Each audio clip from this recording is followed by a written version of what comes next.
Хөлбөртэй хамтгаа үзэгч та бүхэнд баярлалаа. Эгэллээд үзэгч та бүхнийг бүгд найрамдах Турк улсаас Монгол улсад суугаа элчин сайд Мурат Карагостой уулзуулахаар студидтэй урьж ирүүллээ. Ингээ урилгыг хүлээн авч цаг үеийн асуудлаар Монголын үзэгчдэд мэдээлэлөөр хүрэлцэн ирсэн танд их баярлалаа.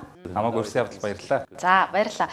Тэр өнгөрсөн Баасан гараг буюу 7 дугаар сарын 15-ны Баасан гарагийн шөнө Турк улсад цэргийн эргэлт хийх юм оролдлого гарсан. За энийг ер нь яг юу гэж тайлбарлах вэ? Энэ тэр шөнө тухайн шөнө яг юу болсон бэ? За тэгээд өнгөрсөн 7 дугаар сарын 15-ны одоо Баасан гарагийн шөнө Турк улсын зэвсэгт хүчин дотор одоо үүрлсэн хэсэг бүлэг одоо нөхдүүд одоо Турк улсын зэвсэгт хүчний одоо командыг тийм ээ алгасаж одоо өөрсдөө хувилдаан зохион байгуулж бүгд Турк улсын ерөнхийлөгчийн тамгын газар за мөн одоо засгийн газар мөн одоо парламентын барилгууд за зэвсэгт хүчний жанжин штабын удирдлагуудыг одоо барьцаалж эдгээр одоо энэ чухал объектуудыг бөмбөгдөж одоо 15 цагийн туршид ерөөхдөө одоо юм үүмэн сам гаргасан байгаамаа. Одоо эдгээр хувилдаанд бүлэглүүд нь одоо цэргийн удирдах офицеруудыг одоо 14 наснд бараг утгалсан гэж хэлж байна. Гэхдээ нөгөө талаар Турк улсын ард түмэн одоо энэхүү хууль бус орлогын эсрэг амжилттай тэмцэж одоо өглөөг бид бүхэн одоо хамтдаа угтсан юм а гэж. Тухайн шөнө за цэргүүд төрийн эрхэнд гарах гэсэн оролдлого амжилтгүй болсон ба. Энэ оролдлогын улмаас бас хэдэн харан хүн анасаа алдаж за чамгүй хохирлож ирсэн тухайн мэдээллийг бид бас CNN-ийн агентлагаас хүлээн авч байсан. Тэгэхээр яг тухайн үеийн одоо амжилтгүй оролдлогын улмаас хүмүүнлэгийн болоод улс төр эдийн засгийн ямар хэмжээний хохирол Туркид учирсан бэ? За Туркийн засгийн газар одоо яг энэ одоо цэргийн эргэлтийн эсрэг ямар арга хэмжээ авч ажиллаж байна вэ? Хууль бусаар төрийн эрхийг авах гэсэн одоо энэхүү орлого нь бол бид бүхний огтхонч хүлээн зөвшөөрч одоо боломгүй юм үйл явдал юм а.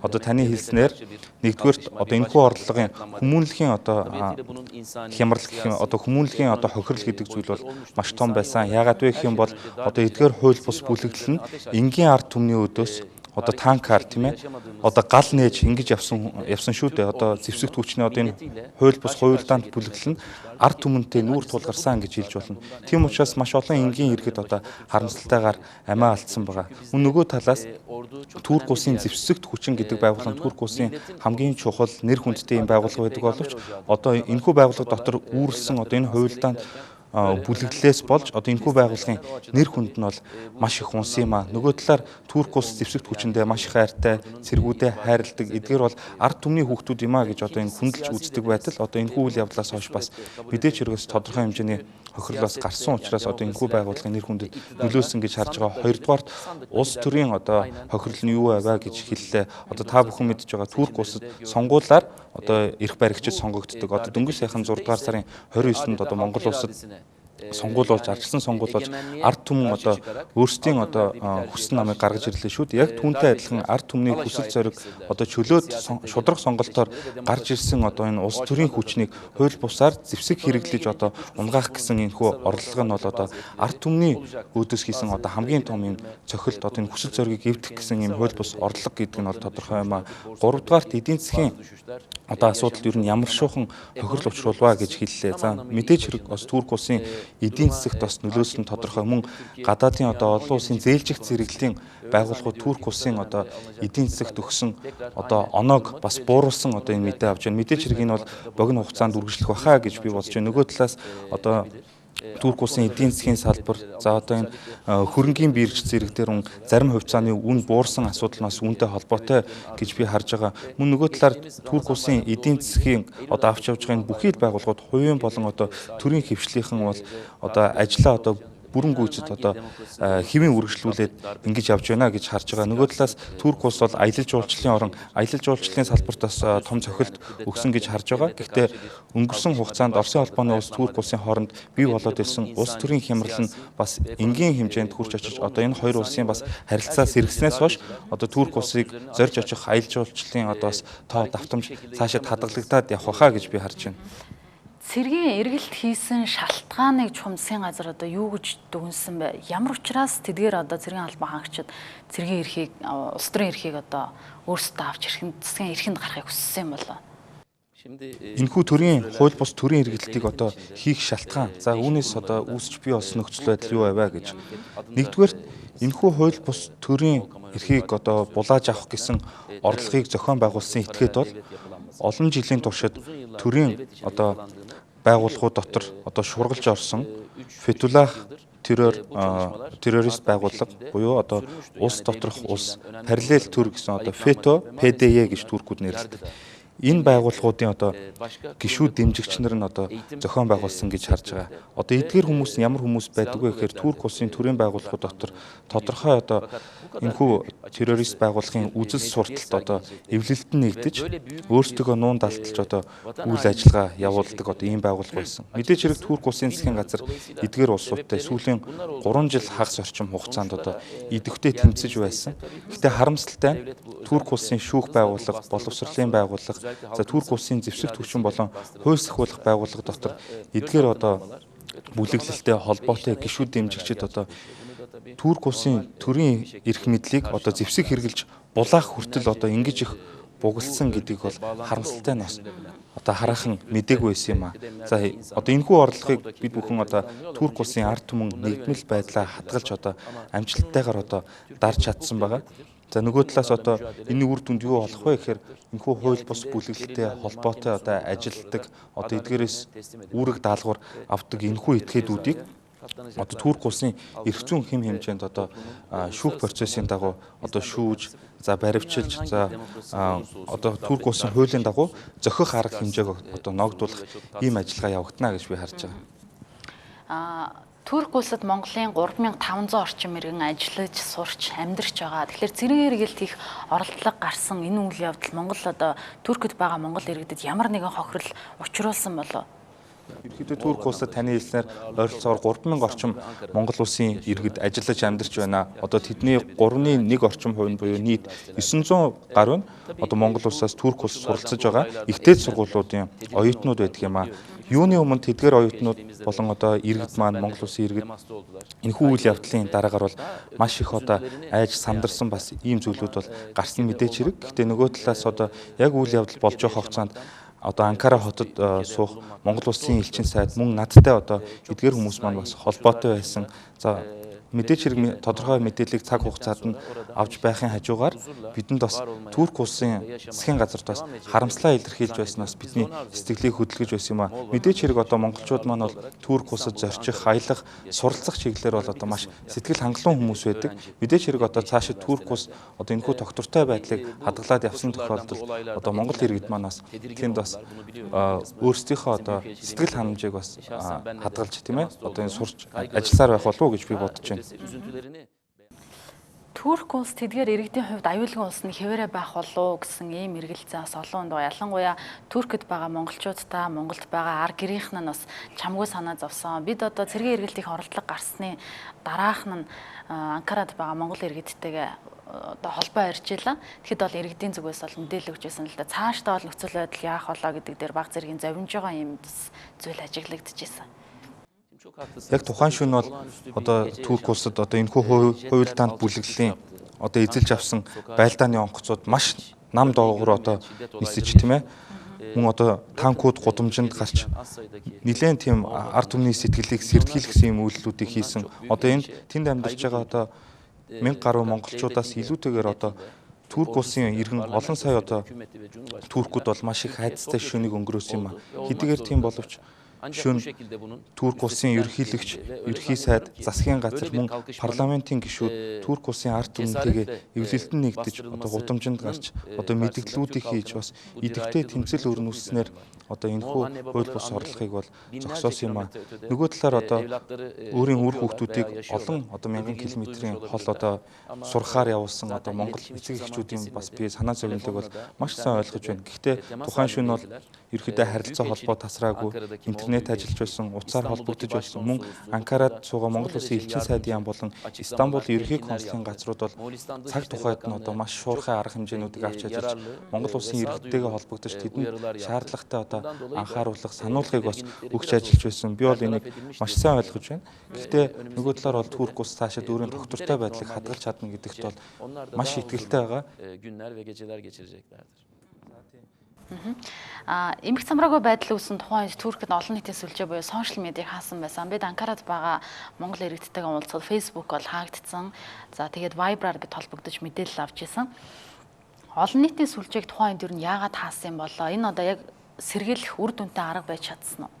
Надад ямар мэдээлэл байгаа вэ гэхээр яг тухайн шөнө одоо энэ сөнөөгч онгоцууд одоо энэ хоттой маш ойрхон одоо энэ нам нислэг үлдэж байх хугацаанд бол одоо Facebook буюу одоо энэ сошиал медиа бол маш богино хугацаанд бас ерөөхдөө бол хязгаарлагдсан одоо ямар нэгэн байдлаар бас тэнд гацалт үүссэн байсан. Гэхдээ одоо яг инээдтэй бас нэг зүйлийг бас тань одоо хэлэх гээд энэ юу вэ гэхээр бас энэхүү хувилдаанд одоо энэ орлогыг хийж исэн одоо энэ бүлэглүүд хоорондоо харилцаа холбоог болохоор WhatsApp гэдэг програм ашиглаж хийсэн байгаа. Тэгэхээр энэ бас их сонирхолтой. Тэгээ нөгөө талаар ер нь бол Турк улсад одоо тухайн шөнө бол энэ харилцаа холбоо за интернетэд бол ер нь бол ямар нэгэн тийм асуудал хүндрэл учраагүй гэж би харж байгаа. Гэтэ хамгийн чухал зүйл нь юу вэ гэхээр одоо Турк улсын хэвлэл мэдээллийн хэрэгслүүд тухайн шөнө бол маш сайн ажилласан.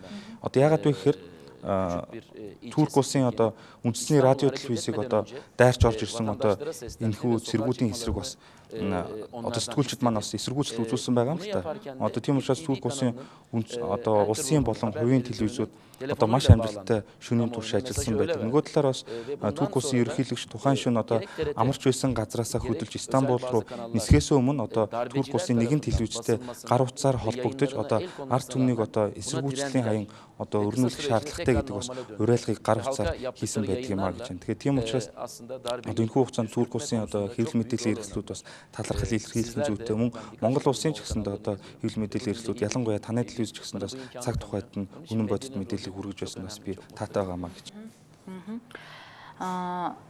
Онц байдал гэж одоо Туркид ямар үед онц байдал тогтоож байна вэ? Саяны одоо цэргийн эргэлт хийх гэсэн оролдлого онц байдал тогтооход яг бүрэн нөлөөсөн юм нөхцөл байдал байж чадсан. Монгол улсын хувьд бол түүхэндээ нэг удаа онц байдал бол зарлж исэн байдаг. Өөрөөр хэлбэл сонгуулийн үр дүнгээс хамаарат бас улс орны хэмжээнд эмх замраагүй байдал үүссэн учраас. За Турк улсын үндсэн хууль мөн холбог одоо дагалдан гарсан холбогдох хууль тогтоомжийн дагуу одоо тухайн улс оронд олныг хамарсан эмх замбраагүй байдал за мөн одоо энэ хүү харьс хэрцгий одоо олныг сэртгийлэгсэн одоо энэ үйл явдлын дараагаар одоо авдаг арга хэмжээ гэж хэлж болно. Одоо энэ хүү онц байдлыг Турк улсын үндсэн хуулийн 120 дугаар одоо заалтыг одоо үндэслэж зарласан байдаг.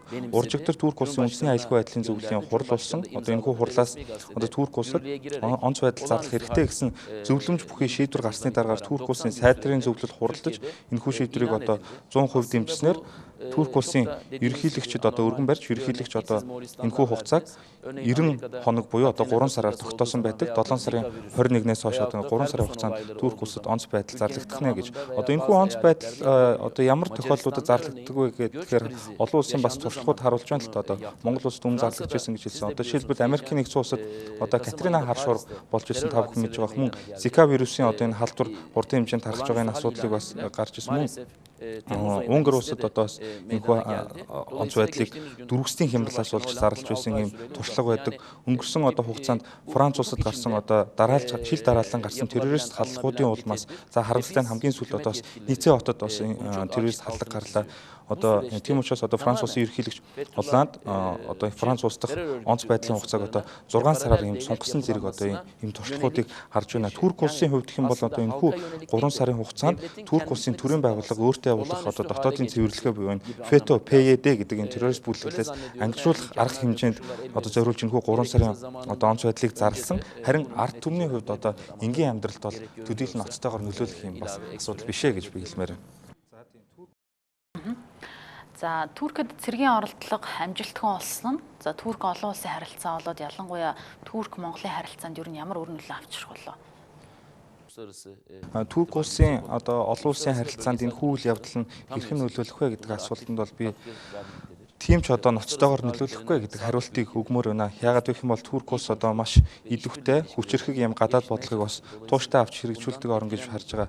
Нэгдсэн үндэсний байгууллагын үүсгэн байгуулагч гишүүн, Европын одоо зөвлөлийн үүсгэн байгуулагч гишүүн, Европын аюулгүй байдал хамтын ажиллагааны байгууллага, мөн одоо НАТО зэрэг одоо байгууллагуудын идэвхтэй гишүүн гэдгийг та бүхэн мэднэ. Тийм учраас одоо Турк улс олон улсын харилцаанд ялангуяа засгийн газар хоорондын олон улсын байгууллагуудын өмнө одоо хүлээсэн үүрэг хариуцлагаа одоо ухамсарлаж одоо түүнийг идэвхтэйгээр одоо биелүүлдэг юм орон байсаар ирсэн. Одоо үнийг ч гэсэн цаашид үргэлжлүүлнэ гэж би харж байгаа. За нөгөө талаар Турк улсын гадаад бодлого бол одоо нөхөрсөг гадаад бодлого одоо сайн хөршийн харилцаа зэрэг одоо энэ суурин дээр явагдаж байдаг. Мөн нөгөө талаас Европын холбоотой бас гишүүнээр хэлсэх одоо яриа хэлцээрийг одоо шат тутамд одоо идэвхтэйгээр үргэлжлүүлээд явж байгааг та бүхэн мэдэх бах. За Монгол улс Турк улсын харилцааг ингээ харах юм бол хоёр улсын хооронд иж бүрэн түншлэлийн юм харилцаа бол явагдаж байдаг. Хоёр улсын улс төрийн харилцаа бол маш сайн түвшинд одоо хүрч очсон. За нөгөө талаар Турк улсаас одоо энэхүү үйл явцтай холбогдуулаад Монгол улсын засгийн газраас бас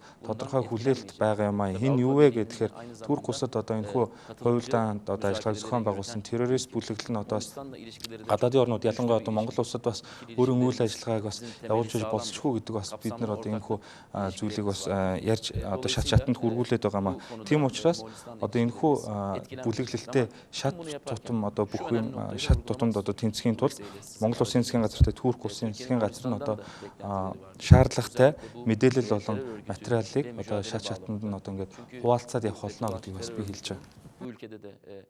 За та бүхний өгсөн мэдээлэлээс харах юм бол өнгөрсөн хугацаанд болсон төрийн эргэлт хийх эдгээр хүний оролдлогыг терроризм гэж нэрлэдэг байна. Гэтэл терроризм гэдгийг ер нь яг та бүхэн яг юу гэж ойлгож байна вэ? Терроризм гэхээр магадгүй нэг ч юм уу хоёр хүн хитрхийн олон хүнийг санаатаагаар алах, дэрэн зохион байгуулалттай тэгсэн мөртлөө зорилго нь одоо олон нийтийн энгийн номхон иргэдэд төдийлөн хамаатай биш байгаад идэг. Тэгэхээр терроризм гэдгийг яг юу гэж ойлгож байна вэ? Өмнөх би ярилцлагуудаа бас одоо энэхүү хууль бус одоо хувилдаанд бүлэглэлийн хийсэн энэхүү хэрэг бол одоо энэ терроризм байлаа гэж би одоо энэхүү тодорхойлтыг ашиглаж ярьсан. Энэ бол үнэ. Яг гэх юм бол бидний хувьд Турк улсын зэвсэгт хүчний одоо дүрм тувцыг өмсөж, Турк улсын хууль хүчний байгууллагуудын дүрм тувцыг өмсөж, за үүнийг одоо өөрт байгаа эрх мэдлээ ард түмний эсрэг одоо буруугаар ашиглаж байгаа энэхүү үйлчлэгийг бол бид нэр терроризм гэж нэрлэхээс өөр аргагүй маа. Миний хувьд гэх юм бол өмнө нь НАТО болон одоо Вашингтон дахь Турк улсын одоо дипломат төлөөлөгчийн газруудад бас ажиллаж байсан одоо туршлагынхаа хүрээнд ярьж байна л та. Одоо терроризмыг яг олон улсад одоо иймэрхүү үйлчлэгийг терроризм гэж нэрлэнэ гэсэн одоо олон улсын эрх зүй тодорхойлсон юм аль биесны тодорхойлолт байдаг. Гэхдээ одоо альва нэг террорист үйлчлэгийг зарим улсад одоо алан хэдэх үйл ажиллагаа байлаа гэж нэрлэхэд одоо түүнийг олон улсад өөр улс оромж гэдэг юм уу?